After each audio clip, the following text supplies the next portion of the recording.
Um, we're going to talk real quick again today about House Bill 300. So, House Bill 300, just to recap for those folks that maybe haven't watched the previous videos, House Bill 300, I think, is called the Fairness Act or something else, the Truth, Justice, and American Way Act, as we've discussed many times. The title of a bill either has absolutely nothing to do with what's in the bill, or maybe you should default to considering that the content of the bill is the exact opposite of what the title says. So this has nothing to do with fairness at all. House Bill 300 is the bill that is pushing a very aggressive transgender ideology in the state of Pennsylvania, and it passed the House of Representatives yesterday. So the previous two videos, we were talking about putting pressure on the House not to pass this thing, talking about how the Democratic Party was fast tracking this thing through the House. Well, they succeeded. They fast tracked it through the House. And with the help of two Republicans who we're going to talk about at some more length here in this video. So it is out of the House. It is now in the Senate. The Senate is given all kinds of assurances that this thing will never become a bill, never become law. I don't know what to say to you if you're going to go home, go to sleep, and trust that assurance. I guess you've been paying no attention to anything that's been happening for years now. So you need to be energized, and you need to be pressuring the Senate right now, and you need to contact your senator, and you need to lay it on the line that this bill can never pass, and not give them any latitude to slide this thing through. Okay? Let's just recap a little bit, and let me try to be more direct maybe than I've already been. I've never been accused of being not direct enough, but maybe I'm not. Look, here's the state of play in regard to the transgender agenda or ideology in the United States of America right now. This is not a fight for fairness in the sense of, look, I want to live my life the way I want to live my life, and I want you to leave me alone. That's kind of the essence, the American sense of liberty, the right to be let alone, and I really don't think any appreciable number of Americans really care how you choose to live your life within really broad boundaries. So that's not what this is. This is an aggressive agenda to make you have to change your lifestyle, change the way you raise your children, and to mess with the way your children are raised. It is to force an ideology on you. It is not, I say again, it is not about tolerating the way others choose to live their lives. It is about fundamentally altering the way you live your life.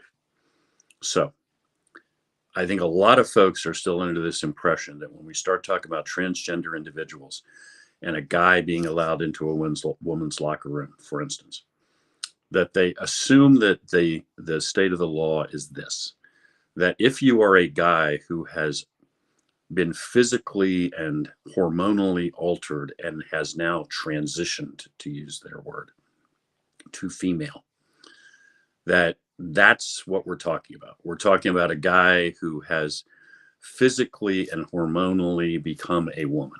Let's just assume that's a valid thing. There's all sorts of issues there we're glossing over. Let's just assume that's what we're dealing with.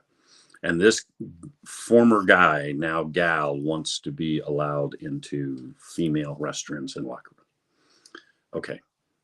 That I think is what the average American still thinks the state of play is. We're talking about really tiny numbers of people who have gone through such procedures and how they should be treated in society. That is not what this is about. That is not what House Bill 300 is about. I don't know how to say it any more clearly than that. That's not what's happening, folks. Here's the state of play. If you announce as a man that you are a woman, you identify, again, to use that terminology, as female, according to the current agenda, ideology, the party line, you must then be legally treated for all purposes as female. Not only do you not have to have transition, there is no such requirement. You don't have to show proof of anything, a psychological evaluation, anything you think you would be required to show that says, hey, yeah, I really became a woman. No. In fact, not only do you not have to, but no one can legally require you to show such proof. So literally, any guy watching this video can announce tomorrow that he is a female, and under this ideology that is being pushed, walk into the ladies' restroom, the ladies' locker room at a gym, demand to participate in a female-only sport, any place in our society where there's a dividing line based on gender, this individual can now cross it. And in fact, if you, the owner of the health club, the teacher at school, anybody, attempt to deny them access and say, look, this is Joe and he's a guy and I don't care what he says, he's still a guy and he's not going in here, you're going to be the one on the wrong end of civil and criminal legal proceedings. That's where we are with the transgender movement and what is being pushed in the United States. It sounds like friggin' science fiction, and it's the God's honest truth. That is precisely where we are. And House Bill 300 that was just passed in the Pennsylvania State Legislature yesterday would make, if it ever is signed into law, makes that the law of the Commonwealth of Pennsylvania. That literally means, I get it that this sounds completely insane. That literally means that if this thing becomes law and your daughter who's a sophomore in high school comes home and announces that she's now got a guy in her gym class and he's showering with them and changing with them, you are powerless to do anything about that. In fact, if you attempt to do anything about that, both you, your daughter, anybody who opposes that, you're the problem. You're the one who will suffer legal consequences. You know how crazy this is? We have women's crisis centers and shelters all over the United States where battered women fleeing abusive relationships find a place where they can be safe and get care and counseling if they need it, right? You know, their boyfriend, their husband is abusing them, and all sorts of strict rules on who can be in these shelters, starting with the fact that you got to be a woman, because the lady who's been getting beat half to death by her husband is not going to take refuge in a shelter where there are guys in there and there's no way to keep them safe. A guy who just announces that he's a woman cannot be denied access to the centers. And you think again, hey, Sam, that's crazy talk. This has already happened in Washington State. There have already been cases in which women's crisis centers have been sued and forced to open their doors to guys who just decided to announce that they were women.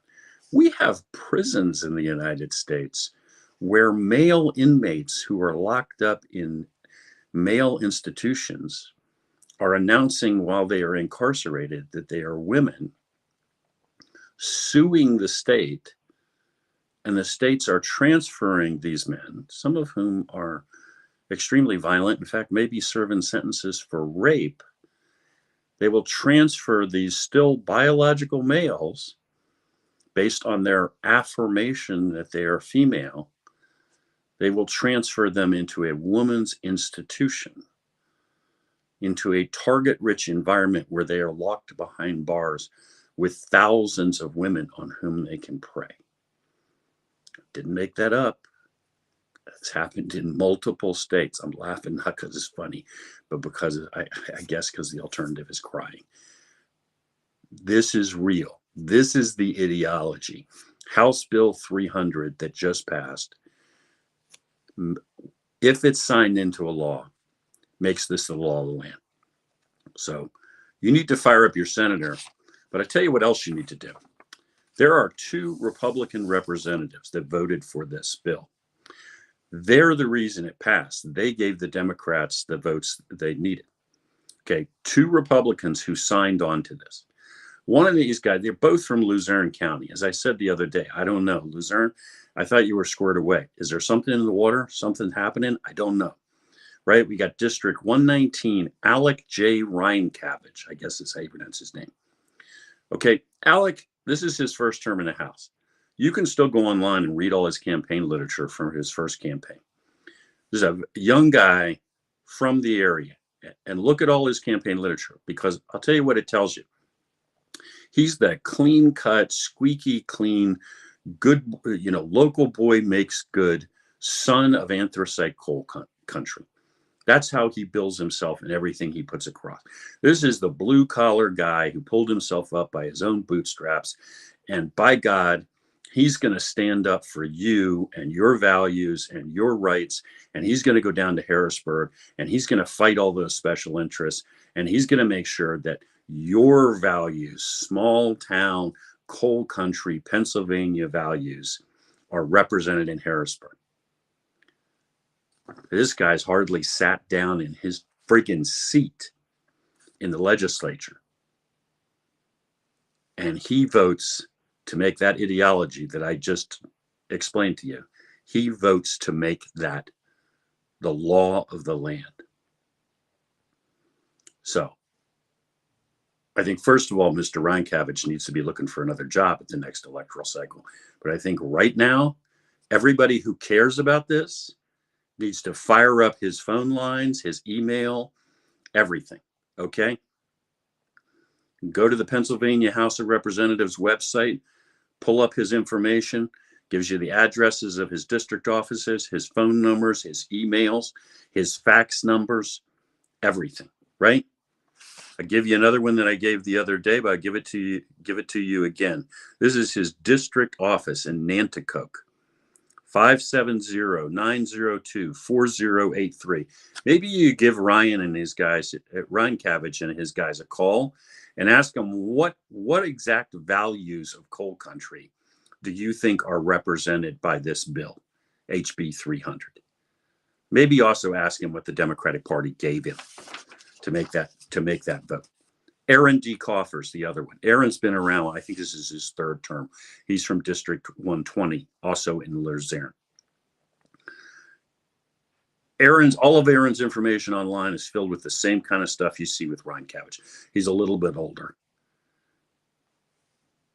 All about small towns, communities, representing the working man, woman, the average person. He's fighting the good fight for you down in Harrisburg. And this guy signed on to this exact same bill. I might add that Aaron makes kind of a big deal.